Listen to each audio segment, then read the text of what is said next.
guys, Mark here with Wolters World, and we're in Heathrow Airport, one of the 5 major airports here in London that you might be flying in and or out of. And what I thought I'd give you guys is basically the basic transport information getting to the airports and from the airports, because there are a lot of options from buses and trains and cabs and things like that. And there's a lot of options and also a lot of variety in prices. Okay, so what we'll do is we'll start with talking about Heathrow, then we'll do Gatwick, then Luton City, and then Stansted, which is the big Ryanair hub.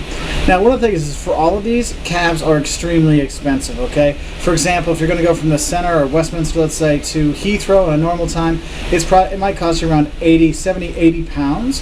One of the options you do have is to take the Heathrow Express, which goes every 15 minutes from Paddington Station.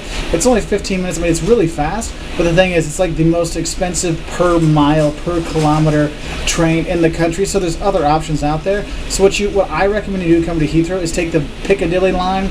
Now, yes, it does take longer to take the tube. It takes a little bit less than an hour if you're coming from the center of London to come out here. It is a much more affordable option, and if you have time, it does drop you off in the center of the city instead of Paddington, where you're going to have to take a tube anyway to get out of there. Now, there also are a lot of bus options from here and other normal train options, which I'll show now. Now, the second major airport that we're going to talk about is Gatwick. Now, Gatwick, there's the Gatwick Express train that comes in, which honestly, if you take the normal South train going into town, has 2 more stops, takes 5 more minutes, and it's basically 1/3 of the price or 1/5 of the price. Either one is fine. It just depends if you want the guaranteed getting in 30 minutes versus 35 minutes or something like that. There are buses from there, and I'll post some of the prices and some of the other things here. Of course, there are buses, cab fares, and things like that. Next, you have City Airport, which isn't as used as some of the other airports, but here's the information for them.